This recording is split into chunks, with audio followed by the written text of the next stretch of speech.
everyone will go ahead and get started on the second half of this chapter 21. It's over, the second half's over hematologic emergencies, like blood issues.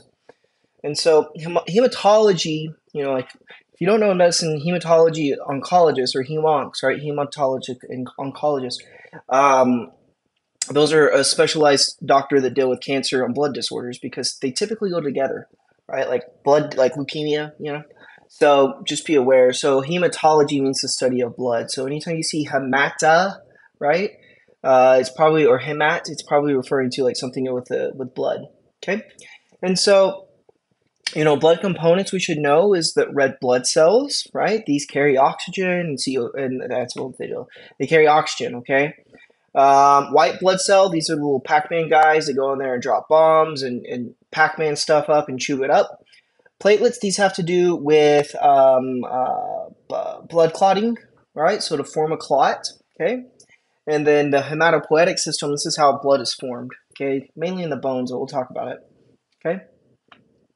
And so hematology disorders refer to any disorder of the blood, okay? Not just red blood cells. And so hemolytic disorders, uh, hemolytic disorders refer to disease process that cause breakdown of red blood cells. Now you'll see this this lit means to lyse. So this is when red blood cells will lyse. Okay, they break, so it can lead to anemia. Okay, and hemostatic disorders refer to bleeding and clotting abnormalities. We'll talk about what these are. So here we go.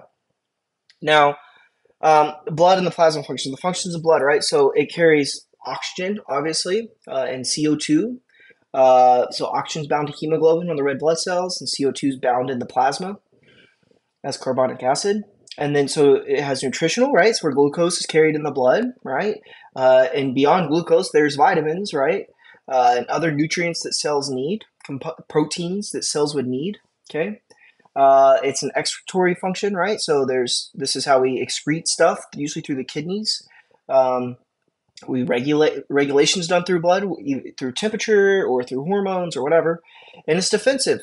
Okay, and so the white blood cells and even the plasma or the platelets in the blood are very defensive to help protect the body. Okay, now again, the components what I've alluded to these is plasma. Plasma is like this clear.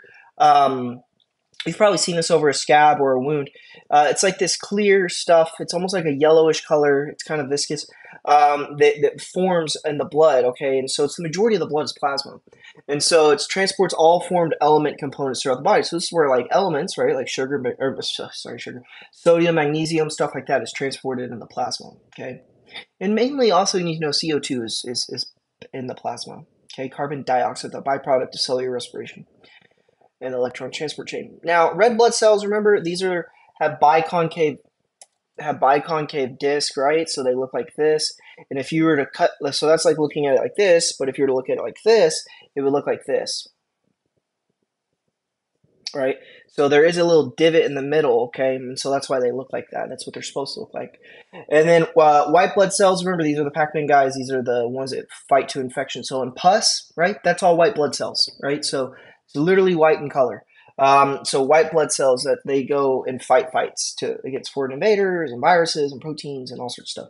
Platelets form clots. So if this is a blood vessel and there's injury here, what happens is platelets will start. They're small. They're very small. They go like this and they start clotting together to form a blood clot. Okay. Now, the blood-forming organs, it's mainly in the bone marrow of the long bones, right? So like the humerus and the femur and the tibia and all those, they have marrow in them. And so marrow is where red blood cells are themselves are produced, okay? Test question, where is red blood cells produced? In the bone marrow, okay? And so the liver produces clotting factors. So this is why we see people with liver disease like cirrhosis and fatty alcoholic liver disease and stuff like that.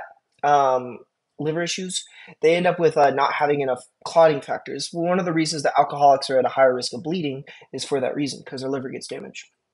The liver also filters blood, but it's not as much so as the spleen, which is our next topic, right? So the spleen, where does the spleen sit? The left upper quadrant, right? It's tucked up underneath the rib cage. And so the spleen filters and breaks down red blood cells. So red blood cells last about 120 days. And so at the end of their life, the spleen will grab them and it breaks them into some products and recycles what it can. And so that's the main job of the spleen. So you can imagine if it does all this job with blood, it's very vascular. Spleen is extremely vascular, has lots of blood supply. And then it also helps produce and maturate white blood cells. It also stores the body's reserve of macrophages, okay, which is a form of white blood cells, okay. So you can live without your spleen if it's surgically removed for whatever reason, or if it's automatically destroyed or whatever. But you want your spleen for those reasons, but you can live without it. Now, you've probably heard of this, like people are like, "Oh, I'm type A pos or whatever, or A negative," and so that's what happens to these surface markers on red blood cells. So you're like type A, type B, type O, or you can be a mixture. You can be AB. And so if you can take it a step further, you can be like A positive. What does that positive mean? That means you have what's called the rhesus factor. It's an antigen that is stuck to that cell. So basically, you have a antigen plus like you have another. It's the rhesus factor. Rhesus after the monkey, by the way, like the rhesus monkey. And that's where this comes from. So like if someone says an A positive, that means they're A type blood with positive for the rhesus factor. Okay. And so, this you can end up with these what's called a transfusion reaction. These are fairly rare in the United States now because we do such good of blood banking and screening prior to administering blood, even in emergencies usually. And so just know that if you give someone who has A positive blood, B positive blood, they're going to have problems. Okay, they're going to have a reaction. And the reaction typically it can manifest with anaphylaxis, that would be the most extreme, or can more commonly it manifests with like flank pain and fever, stuff, neurological symptoms, stuff like that, chest pain, short breath.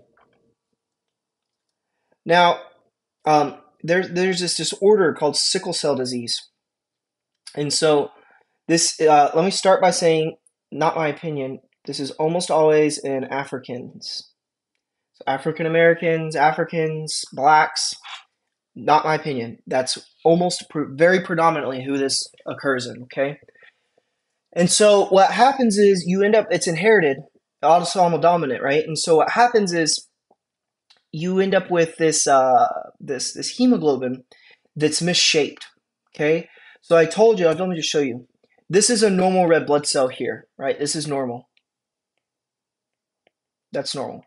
It's what's called a biconcave disc. But what happens in sickle cell disease is you get this polymerization of these blood cells, and so when they become desaturated, they turn into a sickle. They look like this. And so, as you can imagine, this causes problems when it floats through your microvasculature in your body. They get clogged. They get clogged up on each other because your body was not designed for sickles. It was designed for biconcave disc. And so that's what they're showing you here. And they really do look like this under a microscope. Okay, so let's talk about this. You can get what's called a sickle cell crisis, and it manifests in several different ways, and they have different names for different problems. A vaso-occlusive crisis is what it sounds like. A vessel has been occluded, and it's creating a crisis. This can happen in the eye, this can happen in the brain, this can happen in the heart, this can happen in the finger, it can happen in a lot of different places. Acute chest syndrome, this is chest pain from this. A plastic crisis, this is when like the cells will degranulate, or they won't produce, I'm sorry, they won't produce. Hemolytic crisis, remember what does the word lyse means? It means to split. So this is when the cells will split. The hemolysis, they split, okay? And splenic sequestration crisis. So the spleen will typically get destroyed in sickle cell disease by itself. What happens is these sickles will clog up the spleen so badly, the body just gets real scarred and inflamed, and it'll self-digest itself. So usually people with like late stage sickle cell disease, they don't even have a spleen anymore because it's been destroyed. Now, in acute crisis, the patient will have severe pain. And one thing I want to point out about this, that you'll see this thing called dactylitis, where the hands will get very swollen and puffy, and they hurt. And so where you see this is like a black 10-year-old boy with like swollen, puffy hands, crying, extreme pain. The extremities are swollen. And the parents are like, yes, we both have sickle cell disease. Well, so does the kid. So, this is where this happens. And so, again, substantial pain. So a lot of times it's just recognizing it and comfort of care at the EMT level to take them to the hospital. But you got to be aware that these cells, these sickled ones, don't carry oxygen. So a lot of times they'll be short of breath, or they might have altered mental status, or anemia type symptoms. Okay. Now these are all these complications you can get that I'm not even going to read to you, but you need to realize all these problems that can happen when your red blood cells are the wrong shape. And so you get CVA, gallstones, jaundice. I guess I will read it, right? Osteonecrosis. This is like rotting of the bones. Splenic infarctions. The spleen will eventually die. Osteomyelitis. This is inflammation. This is infection of the bone. Or septic arthritis. This is infection of the joint. Opioid intolerance. That means that usually it's from taking so many pain meds for over a period of time. They're intolerant to them, or they're tolerant to them. I'm sorry. Leg ulcers, retinopathy. Again, those can get stuck up in the retina or in the retinal arteries. Chronic pain, pulmonary hypertension, and renal failure. These will damage the kidneys. Okay, so that's sickle cell disease. Who does that happen to? Typically blacks. Okay, it's important to know. Sometimes they will mention that in vignettes. Now, anemia. This is okay. Let's just break down the word. Emia means in the blood. So right, means without blood. Okay, so anemia means you're without blood. There's a lot of reasons you can be without blood. You could have lost this through menstruation, through a period, right? You could have lost this from an arm being chopped off. You could have lost this from being deficient in iron. You can lose this from chronic disease. You can lose this for a lot of reasons. Vomiting, pooping blood, whatever. Anemia just means without blood, okay? And so it's defined as low hemoglobin or red blood cells, low level that is lower than normal. And so there's autoimmune disorders where your body will attack the red blood cells, okay? That can happen. It can happen from not enough iron. It can happen through taking certain medications. Renal failure, a lot of issues. The kidneys itself produce the hormone that tell the body to produce red blood cells. Excuse me, called erythropoietin. Now I put this here because this is a very valid tool to use as an EMT. We don't have lab tests in the back of an ambulance. What you can do is you can ask the patient to pull down on their eye and look up underneath the eye, underneath the sclera at the conjunctiva. And you'll notice in this patient it's rather white. This is white, right? This tissue should be like red, pinkish. And if you look at yours in the mirror, it's going to be red, pink. And so this is white because they're anemic. Okay, so that's a good test that you can use. And this works on, and in white people, you can see they're like especially pale. But if someone's black, that becomes difficult. So, but they would have the same conjunctiva, so you could look at their conjunctiva. So this is a nice one to look in both patient in any color of a patient. Now, the problem with anemia is they can have angina type pain, right? They could have chest pain, dyspnea, short pain, and it's because the heart, think about it, you have less red blood cells floating around in the blood to carry oxygen to the heart and the brain and stuff. So they feel short of breath and they feel weak and they feel worn down and they could even have chest pain. And so these are all ways that this will present, okay?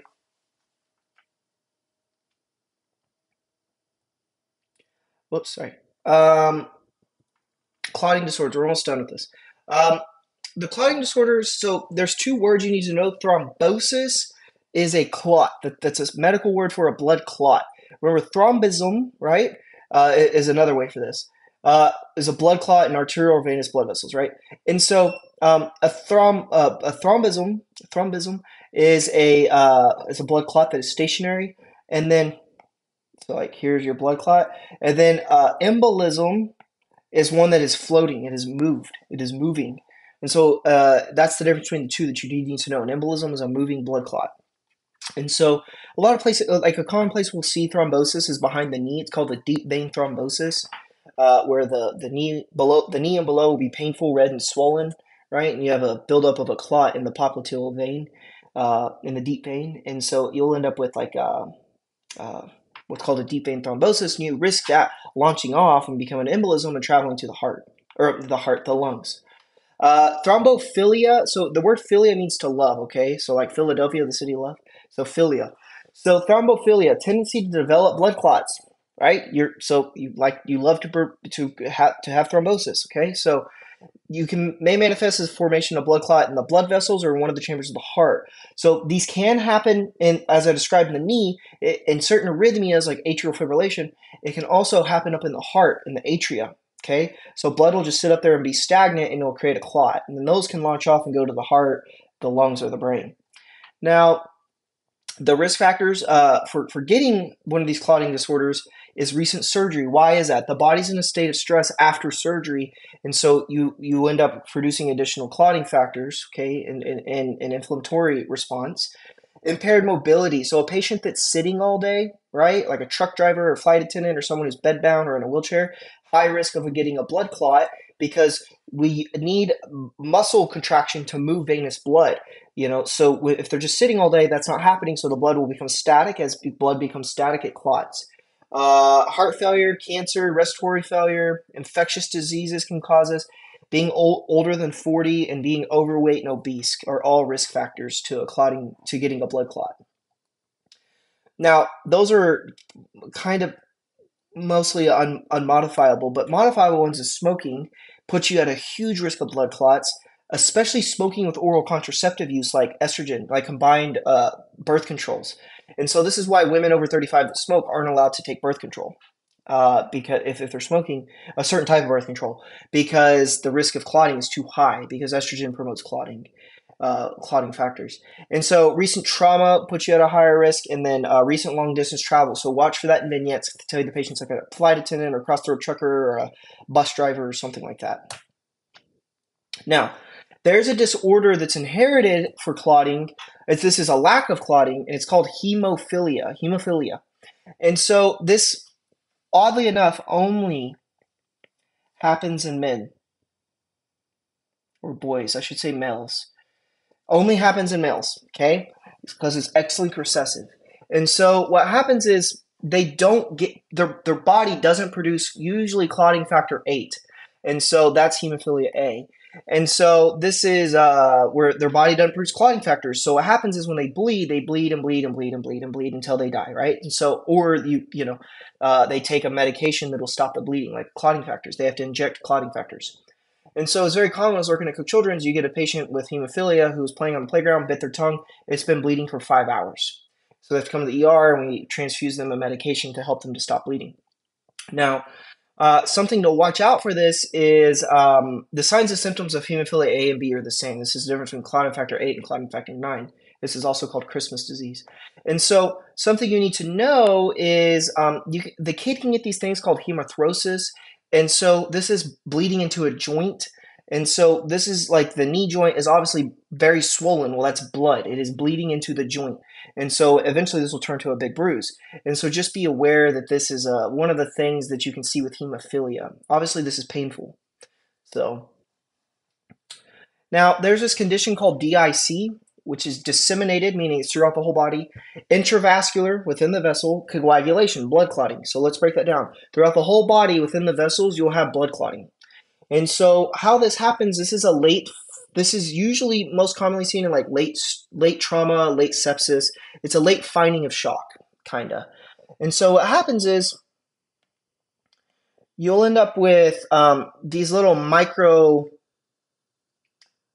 clots throughout the blood. Well, what happens is when a red blood cell is floating through here, it gets sheared.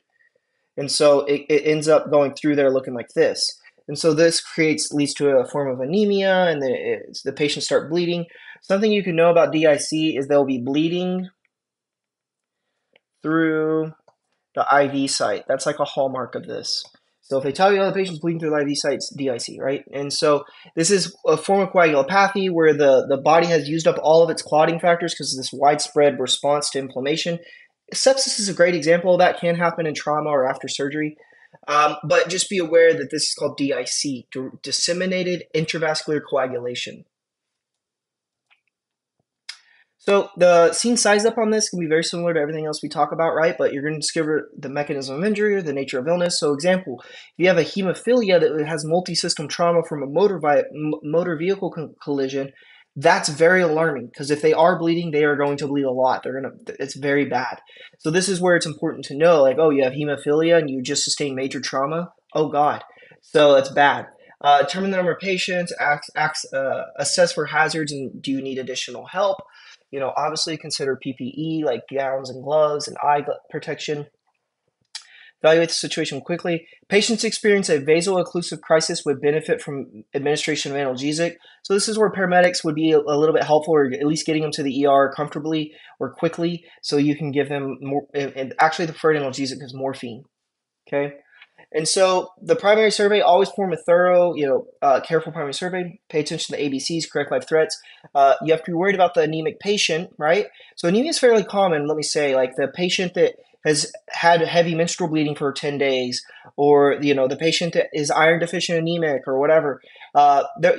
These patients have less red blood cells or less efficient red blood cells, so they can quickly decompensate. So be aware of that. Perform a rapid full body scan. Patients showing signs of inadequate breathing and altered mental status or SpO2 of 94 or less should receive high flow of oxygen. I would agree with that. It's very important. Remember, 94 is the magic number or less.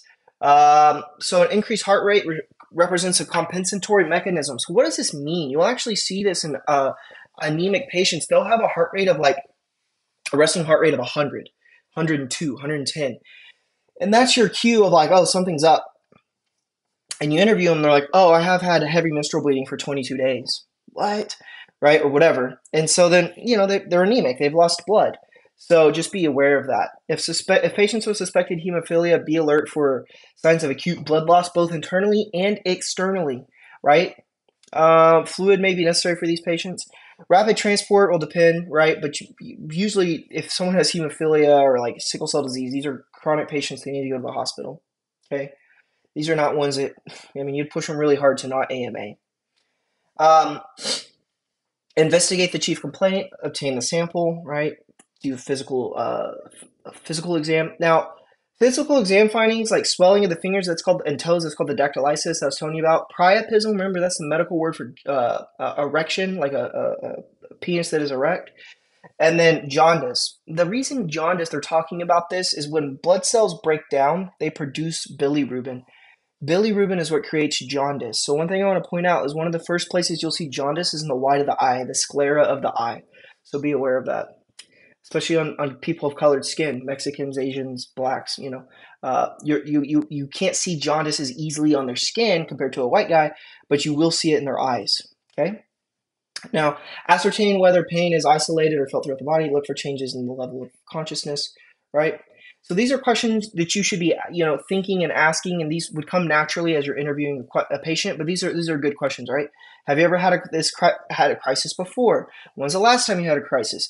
How did your last crisis resolve? How many days you stay in the hospital? Okay, who was your doctor? Who's your hematologist? Have you had any illnesses, unusual amounts of activity or stress lately? Are you pooping blood? Where all do you hurt? Right? Like all these things you would want to ask to figure out what's going on. Maybe so your secondary assessment, you can perform this on scene, en route to the hospital, or not at all, but usually you want to do one. Systematically examine the patient, focus on major joints as well as the congregate. Remember, you can have bleeding into the joints, so that's why I'm telling you this. Evaluate and document the mental status and the AFPU, excuse me. Obtain a complete set of vital signs and use pulse oximetry if available. And you're going to want to reassess these patients often, okay? So document each assessment, your findings, the time of your intervention, and the changes in the patient's condition. Last slide, or wait, two more. I don't like the last part of these because I don't have a lot to add. Emergency medical care this is a very important slide though, I will say. This is like the hallmark, right? You give oxygen. If you're a paramedic or advanced ET, you give fluids, you transport, you give medicine when needed, comfort and rest, and psychological support. But like, dude, as the EMT, take that out. That's what we do. We give oxygen, transport, give the pharmacology we can give if we need to give it, comfort them, do a good assessment, let them rest, and support them mentally. Management for specific conditions. So like I said, sickle cell disease, you have to treat that with analgesics like morphine. Antibiotics, usually too, because you worry about infection because of the spleen. And blood transfusions are occasionally required. That's not as common, but it can happen. In cases of anemia, check and monitor the airway and the patient's breathing. These patients will almost always be tachycardic and short of breath. Identify DIC. What's the hallmark of DIC? It's a late finding of sepsis, trauma, or post-surgery, major surgery, where they will be bleeding around the IV site, right? They'll be bleeding a lot. And be optimistic but honest with the patients and family. So that's it on this one. It's a pretty quick video. I appreciate y'all's time.